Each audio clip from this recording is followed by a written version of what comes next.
എല്ലാ സുഹൃത്തുക്കളായ സജ്ജനങ്ങൾക്കും എൻ്റെ വിനീത നമസ്കാരം. ഗോവിന്ദത്തിലേക്ക് ഏവർക്കും ഹാർദമായ സ്വാഗതം. നമുക്കിന്ന് മഹാഭാരതത്തിലെ മറ്റൊരു കഥ കേൾക്കാം. ശുഭദിനം നേരുന്നു. എല്ലാവർക്കും സമാധാനവും സന്തോഷവും ഐശ്വര്യവും ഉണ്ടാകട്ടെ എന്ന് പ്രാർത്ഥിക്കുന്നു. ജരാസന്ധൻ്റെ മരണത്തോടുകൂടി രാജസൂയത്തിനുള്ള പ്രതിബന്ധങ്ങളെല്ലാം ഒഴിഞ്ഞതായി മനസ്സിലാക്കി രാജാക്കന്മാരെല്ലാം പാണ്ഡവന്മാരുടെ അജയ്യമായ ശക്തി മനസ്സിലാക്കുകയും അവരെ പിന്തുണയ്ക്കാൻ തയ്യാറാവുകയും ചെയ്തു. ഭീമനും അർജുനനും നകുലനും സഹദേവനും ചതുരംഗപ്പടയോടുകൂടി 4 ഭാഗത്തേക്കും ദിഗ്വിജയത്തിനായി പുറപ്പെട്ടു. ഖാണ്ഡവദഹന സമയത്ത് അഗ്നി സമ്മാനിച്ച തേരിൽ കയറിയ അർജുനൻ വടക്കോട്ട് പുറപ്പെട്ടു. ഭീമൻ കിഴക്കോട്ടും നകുലൻ പടിഞ്ഞാറോട്ടും സഹദേവൻ തെക്കോട്ടുമാണ് പോയത്. എല്ലാ വിധത്തിലുള്ള പടയോടും സന്നാഹങ്ങളോടും കൂടിയാണ് അവർ 4 ദിക്കിലേക്കും പുറപ്പെട്ടത്. ചില സ്ഥലങ്ങളിൽ നിന്ന് ചെറിയ തോതിൽ എതിർപ്പുകൾ ഉണ്ടായെങ്കിലും അവയൊക്കെ അവസാനിപ്പിച്ച് ജയം കൈവരിക്കണമെന്നുള്ള നിശ്ചയത്തോടു കൂടി അവർ മുമ്പോട്ട് നീങ്ങി. മിക്ക രാജാക്കന്മാരും എതിർപ്പൊന്നും കൂടാതെ തന്നെ പാണ്ഡവന്മാർക്ക് കീഴടങ്ങി. എല്ലാവരും യുധിഷ്ഠിരന് കപ്പം കൊടുക്കാൻ സമ്മതിക്കുകയും പല വിധത്തിലുള്ള വിലപിടിച്ച സമ്മാനങ്ങൾ നൽകുകയും ചെയ്തു. അങ്ങനെ പാണ്ഡവന്മാർ 4 പേരും വിജയശ്രീലാളിതരായി ഇന്ദ്രപ്രസ്ഥത്തിലേക്ക് മടങ്ങിയെത്തുകയാണ്. 1 നൂറ്റാണ്ട് കാലം ചെലവ് ചെയ്താലും തീരാത്ത വണ്ണമുള്ള ധനസമൃദ്ധി കൈവന്നു കഴിഞ്ഞപ്പോൾ രാജസൂയം നടത്താനുള്ള ആലോചന യുധിഷ്ഠിരൻ ആരംഭിച്ചു. ആ അവസരത്തിൽ വിലപിടിപ്പുള്ള അനവധി പാരിതോഷികങ്ങളുമായി കൃഷ്ണൻ ഇന്ദ്രപ്രസ്ഥത്തിലേക്ക് വന്നു. ഇനിയും കാലതാമസം കൂടാതെ രാജസൂയം നടത്തണമെന്ന് കൃഷ്ണൻ യുധിഷ്ഠിരനെ ഉപദേശിക്കുകയും ചെയ്തു. കൃഷ്ണൻ്റെ ഉപദേശം സ്വീകരിച്ച് രാജസൂയത്തിന് വേണ്ട എല്ലാ കാര്യങ്ങളും തങ്ങളുടെ പുരോഹിതനായ ധൗമ്യൻ്റെ നിർദ്ദേശാനുസരണം തയ്യാറാക്കി കൊടുക്കാൻ സഹദേവനെയാണ് ചുമതലപ്പെടുത്തിയത്. യാഗശാല പണിത് അതിൽ ശാസ്ത്രപ്രകാരമുള്ള പൂജ നടത്തി യാഗത്തിന് സജ്ജമാക്കി. യാഗത്തിൽ പങ്കെടുക്കാൻ വേദവ്യാസൻ എത്തിച്ചേർന്നു. അദ്ദേഹം സ്വയം ബ്രഹ്മത്വം ഏറ്റെടുത്ത് സുധാമാവ്, യാജ്ഞവൽക്യൻ, പൈലമുനി എന്നിങ്ങനെ പ്രസിദ്ധരായ ഹോതാക്കൾ അവരുടെ പുത്രവർഗത്തോടും ശിഷ്യന്മാരോടും കൂടി രാജസൂയത്തിൽ പങ്കെടുത്തു. നകുലനെ ഹസ്തിനപുരത്തിലേക്ക് അയച്ച് ധൃതരാഷ്ട്രർ, ഭീഷ്മർ, വിദുരർ, ദ്രോണർ, കൃപർ, ദുര്യോധനൻ തുടങ്ങി മറ്റു മുതിർന്നവരെയെല്ലാം ക്ഷണിക്കുകയും അവരെല്ലാം നേരത്തെ തന്നെ വന്നെത്തുകയും ചെയ്തു. രാജദൂതന്മാർ നാടുതോറും പോയി ബ്രാഹ്മണർ, രാജാക്കന്മാർ, വൈശ്യർ, ശൂദ്രപ്രമാണികൾ എന്നിവരെ ക്ഷണിച്ചു കൊണ്ടുവന്നു. ധർമ്മപുത്രർ യാഗദീക്ഷ കൈക്കൊണ്ട് യജ്ഞശാലയിൽ പ്രവേശിച്ചു. യജ്ഞം അങ്ങനെ മുറ പോലെ ആരംഭിക്കുകയാണ്. രാജസൂയ യജ്ഞം 34 മാസക്കാലം നീണ്ടുനിന്നു എന്നാണ് പറയപ്പെടുന്നത്. യജ്ഞത്തിൻ്റെ അവസാനം ദശോപചാരങ്ങളിൽ പ്രധാനമായി അർഘ്യം കൊടുത്ത് പൂജിക്കുക എന്നൊരു ചടങ്ങുണ്ട്. ഭീഷ്മർ പറഞ്ഞു, അല്ലയോ യുധിഷ്ഠിര, ആചാര്യൻ, ഋത്വിക്, ബന്ധു, സ്നാതകൻ, സ്നേഹിതൻ, ഭൂപൻ എന്നിങ്ങനെ 6 കൂട്ടരെയാണ് അർഘ്യപൂജ ചെയ്യേണ്ടത്. ഈ 6 കൂട്ടരാണ് അർഘ്യപൂജ സ്വീകരിക്കാൻ അർഹതപ്പെട്ടവർ. വളരെ കാലമായി ഇവിടെ പാർക്കുന്നവരാണെങ്കിലും അവരെ നവ അതിഥികളെ പോലെ പൂജിക്കേണ്ടതാണ്. എന്നാൽ അതിൽ വെച്ച് ഏറ്റവും ശ്രേഷ്ഠനായിട്ടുള്ളവനാണ് ആദ്യം അർഘ്യം കൊടുക്കേണ്ടത്. യുധിഷ്ഠിരൻ അപ്പോൾ ചോദിച്ചു, മുത്തച്ഛ, ഞാൻ ആർക്കാണ് ആദ്യം അർഘ്യം കൊടുക്കേണ്ടത്?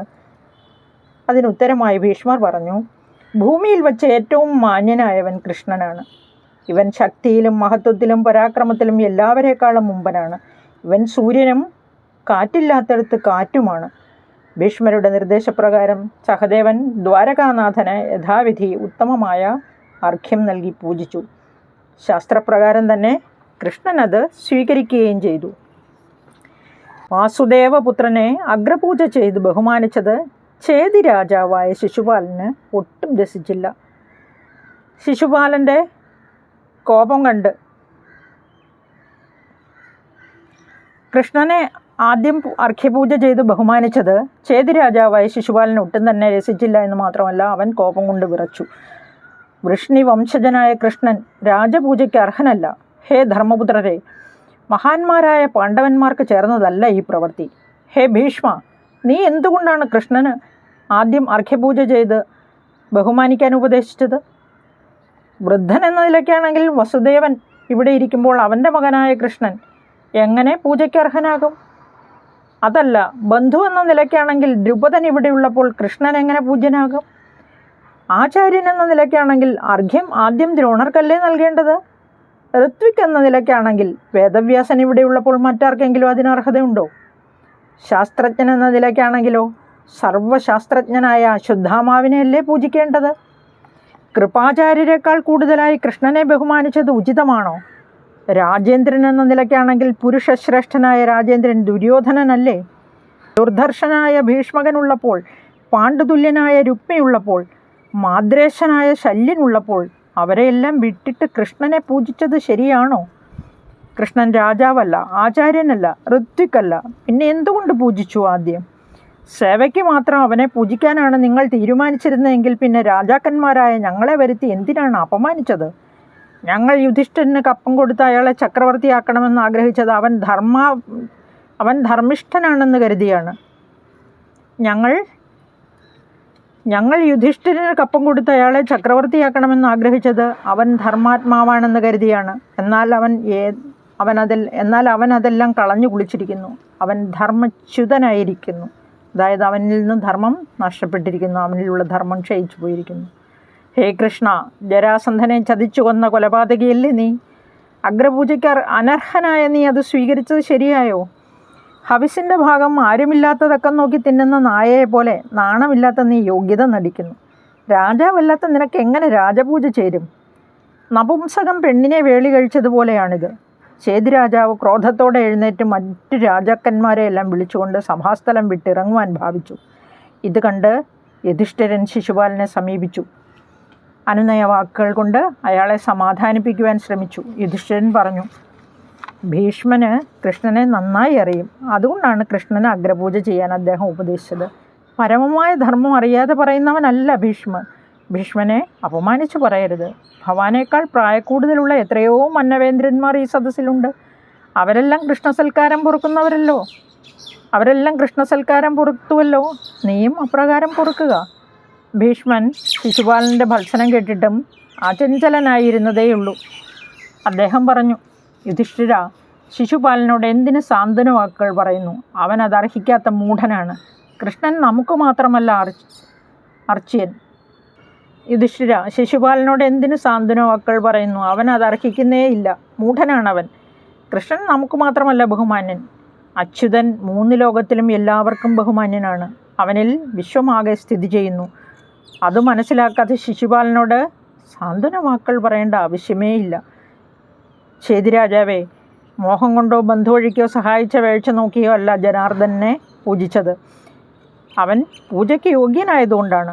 മനുഷ്യലോകത്തിൽ കൃഷ്ണനല്ലാതെ പൂജ്യനായി മറ്റാരുണ്ട്? ലോകത്തിൻ്റെ ഉൽപ്പത്തിയും പ്രളയവും അവനിൽ തന്നെ നിലനിൽക്കുന്നു. ശിശുപാലൻ അതൊന്നും അറിഞ്ഞുകൂടാ. അവനൊന്നും കാണാൻ കഴിവില്ലാത്ത ബാലനാണ്. അവൻ വിചാരിക്കുന്നു ഈ പൂജ ശരിയായില്ലെന്ന്. അങ്ങനെ അവന് തോന്നുന്നുവെങ്കിൽ അവൻ എന്ത് വേണമെങ്കിൽ ചെയ്യട്ടെ. സഹദേവനാണല്ലോ അഗ്രപൂജ ചെയ്തത്. ശിശുപാലൻ്റെ നീചമായ വാക്കുകൾ അവനെ അരിശം കൊള്ളിച്ചു. സഹദേവൻ ഉടനെ പറഞ്ഞു, കൃഷ്ണനെ പൂജിച്ചത് ഇവിടെ കൂടിയിരിക്കുന്ന ഏത് രാജാവിനാണ് സഹിക്കാത്തത്? അവരുടെ മൂർധാവിൽ ഞാൻ ചവിട്ടുന്നു. അവൻ എനിക്ക് വധ്യനാണ്. നാരദ മഹർഷി ഈ തരുണത്തിൽ എല്ലാവരോടുമായി പറയുകയാണ്, പങ്കജാക്ഷനായ കൃഷ്ണനെ പൂജിക്കാത്ത മനുഷ്യർ ജീവശവങ്ങളാണ്. അവരോട് ആരും മിണ്ടരുത്. സഹദേവൻ കൃഷ്ണപൂജ നടത്തി അവസാനിപ്പിച്ചു. ശിശുപാലൻ്റെ ക്രോധം വീണ്ടും വർദ്ധിച്ചു. അവൻ രാജസൂയയാഗം മുടക്കാൻ തീരുമാനിച്ചു. അവൻ രാജാക്കന്മാരോട് ആക്രോശിച്ചു, ഞാൻ നിങ്ങൾക്ക് നേതൃത്വം നൽകാൻ തയ്യാറാണ്. പാണ്ഡവന്മാരെ എതിർക്കണം. ഏതാനും രാജാക്കന്മാർ ശിശുപാലനോട് ചേർന്ന് പാണ്ഡവന്മാരെ എതിർക്കുന്നതിനും യാഗം മുടക്കുന്നതിനും സന്നദ്ധരായി. സദസ്സിലാകൂടെ ഒരു മുറുമുറുപ്പും വിളക്കവും ഒക്കെ ഉണ്ടായി. യുധിഷ്ഠിരൻ ഉടനെ ഭീഷ്മരോട് പറഞ്ഞു, മുത്തച്ഛ, യാഗം മുടങ്ങരുത്. ലോകർക്ക് ക്ഷേമവും ഉണ്ടാകണം. അതിനെന്ത് വേണമെന്ന് പറഞ്ഞാലും. ഭീഷ്മരുടനെ യുധിഷ്ഠിരനോട് പറഞ്ഞു, മകനെ യുധിഷ്ഠിര, നീ പേടിക്കേണ്ട. ഉറങ്ങുന്ന സിംഹത്തെ കണ്ട് കുരയ്ക്കുന്ന നായ്ക്കളാണ് ശിശുപാലനും അവൻ്റെ സഹായികളും. സിംഹം ഉണർന്ന് എഴുന്നേൽക്കുന്നത് വരെ മാത്രമേ നായ്ക്കൾ കുരയ്ക്കുകയുള്ളൂ. ഇത് കേട്ടപ്പോൾ ശിശുപാലൻ്റെ സമനില തെറ്റി. അവൻ്റെ രോഷം മുഴുവൻ ഭീഷ്മരോടായി. ശിശുപാലൻ ഉടനെ പറഞ്ഞു, നപുംസക പ്രകൃതിയായ പടുകിഴവ, അന്ധന്മാരെ പിന്നിൽ കൊണ്ടു നടക്കുന്ന അന്ധനെ പോലെയാണ് നീ പെരുമാറുന്നത്.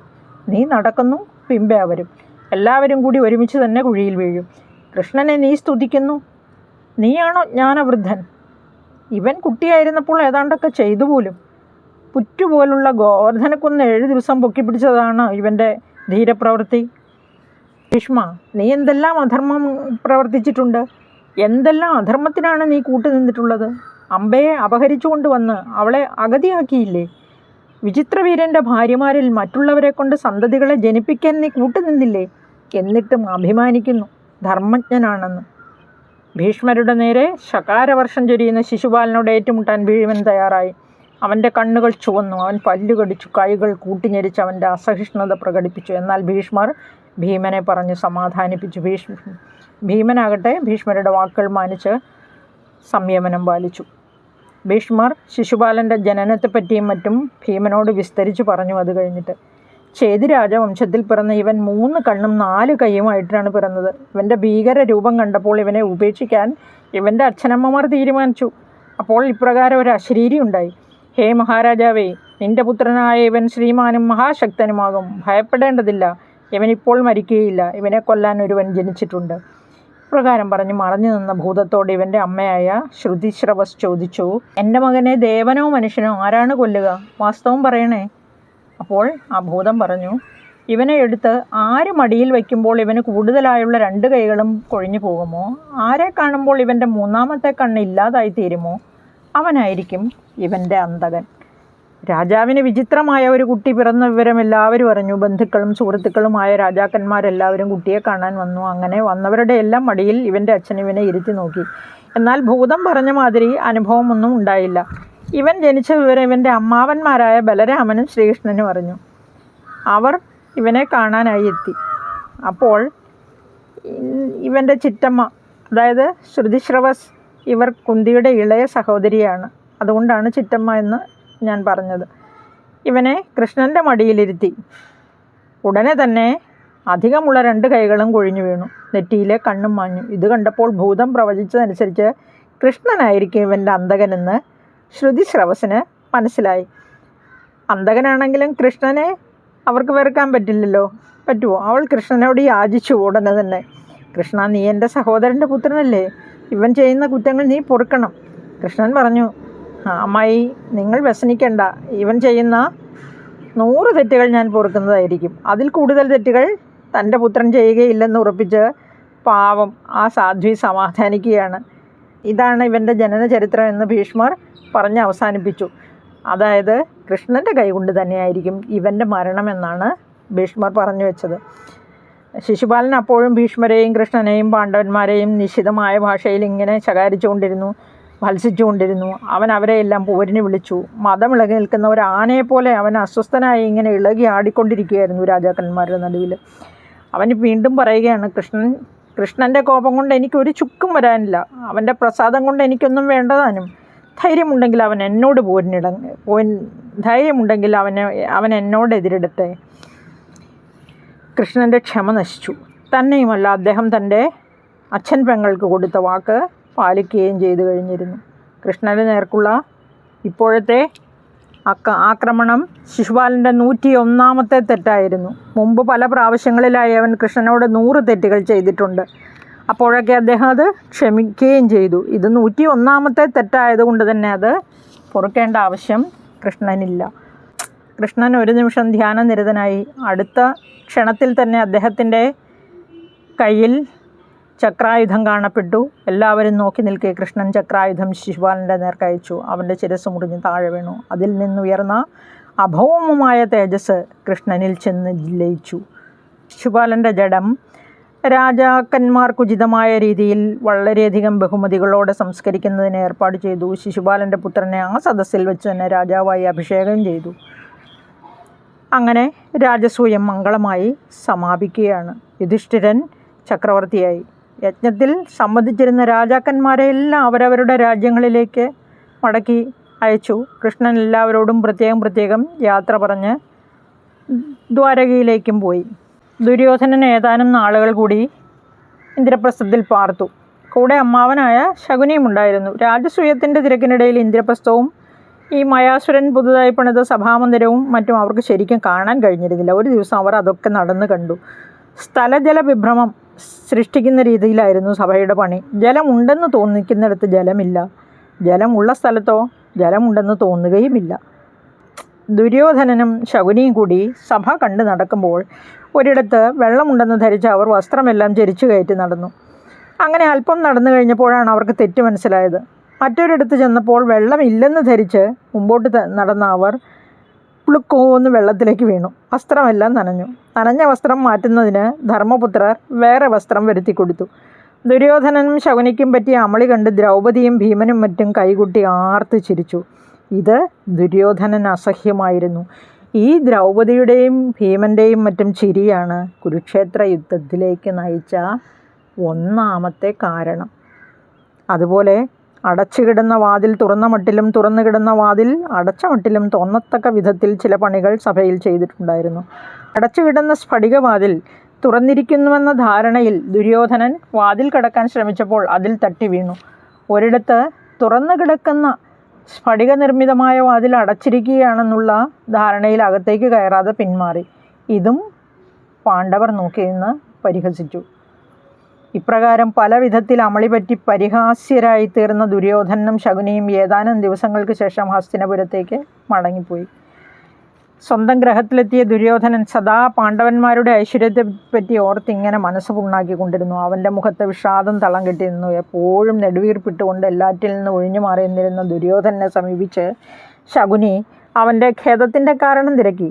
ദുര്യോധനൻ ഇങ്ങനെ പറഞ്ഞു: അമ്മാവാ, ഇന്ദ്രപ്രസ്ഥത്തിലെ ധാടിമൂടികൾ അമ്മാവൻ കണ്ടില്ലേ? പാണ്ഡവന്മാരുടെ ഒരു പ്രതാപം നോക്കിയേ. അവർക്ക് വില പിടിച്ച രത്നങ്ങളും സ്വർണവും വസ്ത്രങ്ങളും മറ്റും കാഴ്ചവെച്ച് എല്ലാ രാജാക്കന്മാരും ബഹുമാനിക്കുന്നത് കണ്ടിട്ട് എനിക്ക് സഹിക്കുന്നില്ല.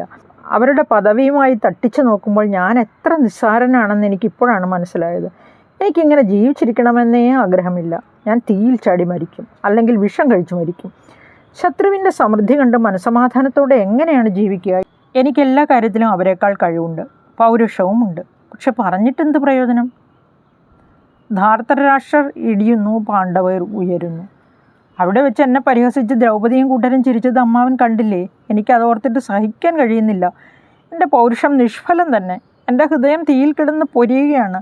അമ്മാവ, ഞാൻ ജീവൻ ഒടുക്കാൻ തന്നെ തീരുമാനിച്ചു. ഉടനെ ശകുനി പറഞ്ഞു: ദുര്യോധന, നീ പാണ്ഡവരിൽ അമർഷം കൊണ്ടതുകൊണ്ട് ഒരു കാര്യവുമില്ല. അവരെ ജയിക്കുന്നതിന് ഒരു എളുപ്പ വഴിയുണ്ട്. കൗശലം പ്രയോഗിച്ച് നമുക്ക് അവരെ ജയിക്കാം. അവരുടെ സകല പ്രതാപങ്ങളും നമുക്ക് സ്വന്തമാക്കാം. അവരുടെ ധനവും രാജ്യവും എല്ലാം നമ്മുടെ കൈവശത്താക്കാം. ദുര്യോധനൻ നിരാശ കൈവടിഞ്ഞ് ഉത്സാഹഭരിതനായിട്ട് ചോദിച്ചു: എന്ത്? അവരുടെ ധനവും രാജ്യവും ഒക്കെ നമ്മുടെ കൈവശത്തിലാക്കാമെന്നോ? എന്താണ് അമ്മാവ അതിനുള്ള വഴി? അവിടുന്ന് എന്താണ് പറയുന്നത്? ശകുനി: യുധിഷ്ഠിരൻ ചൂതുകളിയിൽ വലിയ ഭ്രമമുള്ള ആളാണ്. എന്നാൽ അതിൽ ചാതുര്യമില്ല താനും. അവനെ ചൂതിന് വിളിച്ചാൽ ഒഴിഞ്ഞു മാറുകയില്ല. ഒഴിഞ്ഞു മാറുന്നത് രാജധർമ്മവുമല്ല. നീ അവനെ ചൂത് കളിക്കാൻ ക്ഷണിക്കുക. ഞാൻ നിനക്ക് വേണ്ടി കളിക്കാം. എൻ്റെ സാമർഥ്യം കൊണ്ട് ഞാൻ യുധിഷ്ഠിരനെ പരാജയപ്പെടുത്താം. അവൻ്റെ ധനവും രാജ്യവും നിനക്കായി ഞാൻ നേടിത്തരാം. ഇതെല്ലാം നിൻ്റെ അച്ഛനോട് പറയുക. അദ്ദേഹം സമ്മതിച്ചാൽ നമുക്ക് ചൂത് കളിച്ച് നിശ്ചയമായും അവരെ തോൽപ്പിക്കാം. ശകുനിയും ദുര്യോധനനും കൂടി ധൃതരാഷ്ട്രരെ സമീപിച്ച് ഇക്കാര്യം പറയുന്നു. അല്ലയോ മഹാരാജാവേ, അങ്ങയുടെ പ്രിയപുത്രൻ്റെ സ്ഥിതിയൊന്നും അറിയില്ലെന്ന് തോന്നുന്നു. ദുര്യോധനൻ ഊണും ഉറക്കവുമില്ലാതെ ക്ഷീണിതനായിരിക്കുന്നു. മനോവ്യാധിയാൽ അവൻ മരണത്തിൻ്റെ മടിത്തട്ടിൽ കിടക്കുകയാണെന്ന് പറയാം. അവൻ്റെ ഹൃദയവ്യഥയെക്കുറിച്ച് അങ്ങൊന്നും ചിന്തിക്കാത്തത് എന്തുകൊണ്ടാണ്? ഉടനെ ധൃതരാഷ്ട്രർ ചോദിച്ചു: മകനെ ദുര്യോധന, നീ എന്തിനാണ് ദുഃഖിക്കുന്നത്? ഇവിടെയുള്ള എല്ലാ ഐശ്വര്യവും സ്ഥിതി ചെയ്യുന്നത് നിന്നിലല്ലേ. നിനക്കെന്താണ് കുറവ്? ദുര്യോധനൻ പറഞ്ഞു: എന്തിൻ്റെ കുറവാണെന്ന് അച്ഛൻ ചോദിക്കുന്നു. പാണ്ഡവന്മാരുടെ പ്രതാപ ഐശ്വര്യങ്ങളുമായി താരതമ്യം ചെയ്യുമ്പോൾ എനിക്ക് എന്താണുള്ളത്? ഒന്നുമില്ല. ഞാൻ വെറും തെണ്ടി. രാജസൂയം നടന്നപ്പോൾ ഇന്ദ്രപ്രസ്ഥത്തിൽ കണ്ട കാഴ്ചകളൊക്കെ എൻ്റെ മനസ്സിനെ എപ്പോഴും അലട്ടിക്കൊണ്ടിരിക്കുകയാണ്. ഭാരതമെമ്പാടുമുള്ള രാജാക്കന്മാർ പാണ്ഡവന്മാർക്ക് കപ്പം കൊടുക്കുന്നു. അവർ കൊണ്ട് കൊടുത്ത കാഴ്ചദ്രവ്യങ്ങൾ എന്തൊക്കെയായിരുന്നുവെന്ന് വിവരിക്കാൻ പോലും സാധ്യമല്ല. അച്ഛന് കാഴ്ചയില്ലാത്തത് കൊണ്ട് അതൊന്നും കണ്ടില്ല. ഇന്ദ്രലോകത്ത് പോലും ഉണ്ടായിരിക്കുകയില്ല അത്രയും ഐശ്വര്യമുള്ള വസ്തുക്കൾ. അതെല്ലാം കണ്ടിട്ട് എൻ്റെ ഉള്ളു ചുട്ട് നീർക്കൊണ്ടിരിക്കുകയാണ്. ശകുനി ഉടനെ പറഞ്ഞു: രാജാവേ, ദുര്യോധനൻ പറയുന്നതിൽ കാര്യമുണ്ട്. പാണ്ഡവന്മാരുടെ വളർച്ച അസൂയാവഹമാണ്. അവരെ ജയിക്കാൻ എളുപ്പമായ ഒരു മാർഗമുണ്ട്. യുധിഷ്ഠിരൻ വലിയ ചൂതുകളിപ്രിയനാണ്. അദ്ദേഹത്തെ ക്ഷണിച്ചാൽ നിരസിക്കുകയില്ല. അദ്ദേഹത്തെ ചൂതുകളിയിൽ തോൽപ്പിച്ച് അവരുടെ സമ്പത്തൊക്കെ നമുക്ക് നേടിയെടുക്കാം. ദുര്യോധനൻ പറഞ്ഞു: അച്ഛാ, അമ്മാവൻ പറഞ്ഞത് കേട്ടില്ലേ? അമ്മാവനെ പോലെ മിടുക്കനായ ചൂതുകളിക്കാരനായ അമ്മാവനെ പോലെ ചൂത് കളിക്കാൻ മിടുക്കുള്ള ഒരാൾ ഈ ലോകത്ത് തന്നെ ഇല്ല. അമ്മാവൻ യുധിഷ്ഠിരനെ പരാജയപ്പെടുത്തി അവരുടെ സമ്പത്ത് മുഴുവൻ നമുക്ക് നേടിത്തരും, അച്ഛൻ അനുവദിച്ചാലും. ധൃതരാഷ്ട്രർ പറഞ്ഞു, വിതുരൻ ബുദ്ധിമാനായ മന്ത്രിയാണ്, അവനുമായി ആലോചിച്ച് ഞാനൊരു തീരുമാനമെടുക്കാം. ദുര്യോധനൻ പറയുന്നു, വിതുരനുമായി ആലോചിച്ചാൽ നിശ്ചയമായി അദ്ദേഹം അങ്ങയെ ഇതിൽ നിന്നും പിന്തിരിപ്പിക്കും. അച്ഛൻ ചൂതുകളിക്ക് സമ്മതിച്ചില്ലെങ്കിൽ ഞാൻ തീർച്ചയായും മരിക്കും. എൻ്റെ മരണശേഷം അച്ഛൻ വിതുരനോടൊപ്പം സുഖമായി വാണുള്ളൂ. എന്നെക്കൊണ്ട് ഇനി അച്ഛൻ എന്താണ് കാര്യം? ദുര്യോധനൻ്റെ ആഗ്രഹം സാധിച്ചില്ലെങ്കിൽ അത് അവൻ്റെ മരണത്തിനിടയാക്കിയേക്കുമോ എന്ന് ഭയന്ന് ധൃതരാഷ്ട്രർ മനസ്സില്ലാ മനസ്സോടെ അവനെ സമാധാനിപ്പിക്കാനായിട്ട് ഇങ്ങനെ പറഞ്ഞു, ശരി, ഏതായാലും ചൂതുകളിക്ക് ആവശ്യമായ മനോഹരമായ ഒരു സഭ പണിയിക്കുക.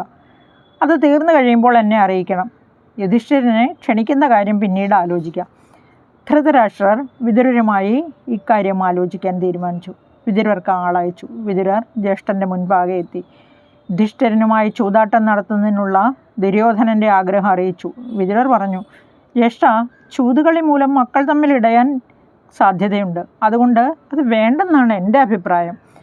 ധൃതരാഷ്ട്രർ ഉടനെ പറഞ്ഞു, ഹേയ്, അങ്ങനെയൊന്നും ഭയപ്പെടേണ്ട. പാണ്ഡവന്മാരോട് ദുര്യോധനാദികൾ ഇടയാൻ ഇടയുണ്ടാകില്ല.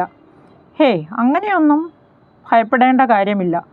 പാണ്ഡവന്മാരോട് ദുര്യോധനാദികൾ ഇടയാൻ സാധ്യതയില്ല. ഞാനും നീയും ഭീഷ്മരും ദ്രോണരും മറ്റും ഇവിടെ ഉണ്ടല്ലോ. അവർ തമ്മിൽ ശണ്ട കൂടാൻ സാധ്യതയുണ്ടാവാതെ നോക്കാം. വിതുരർ കൂടുതലൊന്നും പറയാതെ ഭീഷ്മരുടെ അടുത്തേക്ക് പോയി. ധൃതരാഷ്ട്രരുടെ കൽപ്പന പ്രകാരം സഭാമന്ദിരത്തിൻ്റെ പണി തുടങ്ങി. അനേകം ശില്പികളുടെ ശ്രമഫലമായി കുറഞ്ഞ ദിവസങ്ങൾക്കുള്ളിൽ തന്നെ ചൂത് കളിക്കാൻ വേണ്ടി നിർമ്മിക്കുന്ന ആ സഭയുടെ പണി പൂർത്തിയായി. ദുര്യോധനൻ ഈ വിവരം ധൃതരാഷ്ട്രരെ അറിയിച്ചിട്ട് യുധിഷ്ഠിരനെ ചൂതാട്ടത്തിന് ക്ഷണിക്കാൻ അദ്ദേഹത്തെ നിർബന്ധിച്ചു. ധൃതരാഷ്ട്രർ പറഞ്ഞു, മകനെ, നമുക്ക് ഈ ചൂത് വേണ്ട. വിതുരർ അതിനെതിരാണ്. അവൻ മഹാബുദ്ധിമാനും എല്ലാം അറിയുന്നവനുമാണ്. അത് നിമിത്തം നമുക്ക് പിണക്കമുണ്ടാകും. പിണങ്ങിയാൽ നാട് നശിക്കും. ഇത്രയും സമ്പുഷ്ടമായ ഒരു രാജ്യം നിൻ്റെ അധീനതയിലുണ്ടല്ലോ, നീ അതുകൊണ്ട് തൃപ്തിപ്പെട്. പരധനത്തെ ആഗ്രഹിക്കുന്നത് നന്നല്ല. ഉള്ളതുകൊണ്ട് തൃപ്തിപ്പെടുന്നവന് മാത്രമേ സുഖം ലഭിക്കുകയുള്ളൂ. ദുര്യോധനൻ പറഞ്ഞു, അച്ഛാ, പാണ്ഡവന്മാർ കാരണം ഞാൻ സന്താപിക്കുന്നു. സന്താപം ആര് നൽകുന്നുവോ അവർ ശത്രുക്കളാണ്. ഒരേ കാര്യത്തിൽ താല്പര്യമുള്ളവരാണ് പരസ്പരം ശത്രുക്കൾ, മറ്റാരുമല്ല. ശത്രുപക്ഷം ഒരേ കാര്യത്തിൽ താല്പര്യമുള്ളവരാണ് പരസ്പരം ശത്രുക്കൾ. ഒരേ കാര്യത്തിൽ താല്പര്യമുള്ളവരാണ് പരസ്പരം ശത്രുക്കൾ, മറ്റാരുമല്ല. ശത്രുപക്ഷം വർദ്ധിക്കുന്നത് കണ്ട് മിണ്ടാതിരുന്നാൽ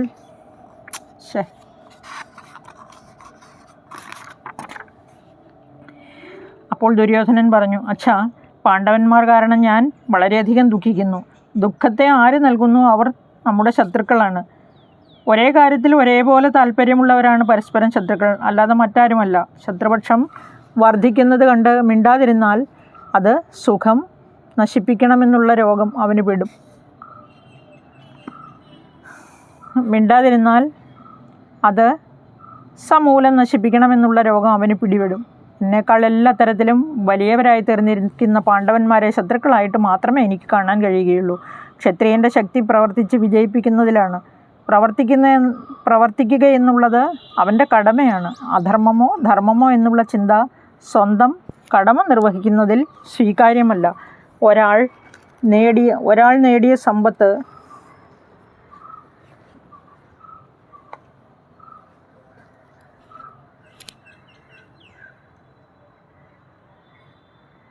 ദുര്യോധനൻ ഇപ്രകാരം പറഞ്ഞു, അച്ഛാ, പാണ്ഡവന്മാർ കാരണം ഞാൻ വളരെയധികം ദുഃഖിക്കുന്നു. ദുഃഖത്തെ ആര് നൽകുന്നുവോ അവർ നമ്മുടെ ശത്രുക്കളാണ്. ഒരേ കാര്യത്തിൽ ഒരേപോലെ താല്പര്യമുള്ളവരാണ് പരസ്പരം ശത്രുക്കൾ, അല്ലാതെ മറ്റാരുമല്ല. ശത്രുപക്ഷം ഇങ്ങനെ ഐശ്വര്യത്തോടെ വളരുന്നത് കണ്ട് മിണ്ടാതിരുന്നാൽ അതിനെ നശിപ്പിക്കണമെന്നുള്ള രോഗം അവന് പിടിവിടും. എന്നേക്കാൾ എല്ലാ തരത്തിലും വലിയവരായി തീർന്നിരിക്കുന്ന പാണ്ഡവന്മാരെ ശത്രുക്കളായിട്ട് മാത്രമേ എനിക്ക് കാണാൻ കഴിയുകയുള്ളൂ. ക്ഷത്രിയൻ്റെ ശക്തി പ്രവർത്തിച്ച് വിജയിക്കുന്നതിലാണ്. പ്രവർത്തിക്കുക എന്നുള്ളത് അവൻ്റെ കടമയാണ്. അധർമ്മമാവട്ടെ ധർമ്മമാവട്ടെ കടമ നിർവഹിക്കുന്നതിൽ അത് ഒരു തടസ്സമേ അല്ല. ഒരാൾ നേടിയ സമ്പത്ത് മറ്റൊരാൾ അപഹരിച്ചു എന്ന് വരും. രാജധർമ്മം അങ്ങനെയാണ്. പാണ്ഡവന്മാരുടെ സമ്പൽ സമൃദ്ധി എനിക്കുണ്ടാവണമെന്ന് ഞാൻ ആഗ്രഹിക്കുന്നു. ഇനിയും എനിക്കത് നേടാൻ കഴിഞ്ഞിട്ടില്ല. ഇപ്പോഴത്തെ നിലയിൽ ഞാൻ ജീവിച്ചിരിക്കുന്നത് കൊണ്ട് എന്ത് പ്രയോജനമാണുള്ളത്? ഞാൻ ജീവിതം അവസാനിപ്പിക്കാൻ തന്നെ തീരുമാനിച്ചിരിക്കുകയാണ്. അപ്പോൾ ധൃതരാഷ്ട്രർ പറഞ്ഞു, മകനെ, ബലവാന്മാരുമായുള്ള വൈരം നന്നെന്ന് എനിക്ക് തോന്നുന്നില്ല. ഇങ്ങനെ ഈ ശത്രുതാ മനോഭാവം മാറ്റുക. നീ ചിന്തിക്കുന്നത് അനർത്ഥമുണ്ടാക്കുന്ന അർത്ഥത്തെയാണ്. അത് തീവ്രമായ കലഹത്തിൻ്റെ വഴിയാണ്. അപ്പോൾ ദുര്യോധനൻ പറഞ്ഞു, അച്ഛാ, പണ്ടുള്ളവരും ചൂതുകളിയിൽ ഏർപ്പെട്ടിട്ടില്ലേ? അതുകൊണ്ട് യുദ്ധവും നാശവും സംഭവിച്ചിട്ടുണ്ടോ? അമ്മാവൻ പറഞ്ഞ കാര്യം അച്ഛൻ കൈക്കൊള്ളുക. അമ്മാവൻ വിതുരനെ പോലെയല്ല. നമുക്ക് ദോഷമുണ്ടാകുന്നതൊന്നും അമ്മാവൻ ഉപദേശിക്കുകയില്ല. വിതുരർ നമ്മുടെ കൂടെ നിൽക്കുന്നുവെന്ന് ഭാവിക്കുന്നുവെങ്കിലും മനസ്സാലെ അദ്ദേഹം പാണ്ഡവരോടുകൂടിയാണ്. അച്ഛൻ യുധിഷ്ഠിരനെ ക്ഷണിക്കുക. ധൃതരാഷ്ട്രർ പിന്നീടൊന്നും ആലോചിച്ചില്ല. ആ പുത്രസ്നേഹം കൊണ്ട് അന്ധനായിത്തീർന്ന അദ്ദേഹം മകൻ്റെ ഇംഗിതം സാധിച്ചു കൊടുക്കാൻ തന്നെ തീരുമാനിച്ചു. എല്ലാം ദൈവേച്ഛയാണെന്ന് കരുതുകയും ചെയ്തു.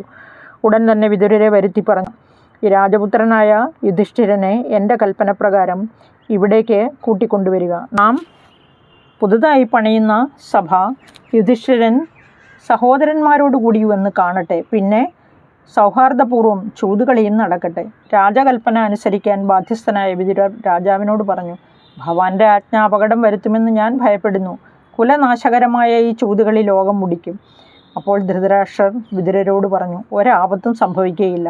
എല്ലാം വിധിയുടെ കൽപ്പനയാണ്. ഒന്നും സ്വതന്ത്രമല്ല. എല്ലാം ആ മഹാശക്തിയുടെ ഇഷ്ടം. അതുകൊണ്ട് നീ ഉടൻ തന്നെ പോയി പാണ്ഡവന്മാരെ കൂട്ടിക്കൊണ്ടുവരിക. വിതുരർ ഇന്ദ്രപ്രസ്ഥത്തിലെത്തി. പാണ്ഡവർ തങ്ങളുടെ ഇളയച്ഛനെ വാത്സല്യത്തോടെ ഉപചരിച്ചു. കുശല പ്രശ്നങ്ങൾക്ക് ശേഷം അവർ ധൃതരാഷ്ട്രരുടെ സന്ദേശം താഴെ പറയുന്ന വാക്കുകളിൽ വിതുരരെ അറിയിക്കുകയാണ്. ഇങ്ങനെയായിരുന്നു ആ സന്ദേശം. നിന്റെ സഹോദരന്മാർക്ക് ഞാൻ അവിടെ ഒരു സഭ പണിയിച്ചിരിക്കുന്നു. അത് വന്ന് കാണുക. ഉണ്ണി, നിങ്ങൾ വന്ന് സഹോദരന്മാരോട് ചേർന്ന് ചൂതുകളിച്ച് രമിക്കുക. നിങ്ങളുമായി ചേരുന്നത് ഞങ്ങൾക്ക് വളരെ സന്തോഷമുള്ള കാര്യമാണ്. യുധിഷ്ഠിരൻ പറഞ്ഞു, ചൂതിൽ കലഹമുണ്ടാകുവാൻ സാധ്യതയുണ്ട്. ഈ ദ്യൂതം യുക്തമാണെന്ന് ഇളയച്ഛന് തോന്നുന്നുണ്ടോ?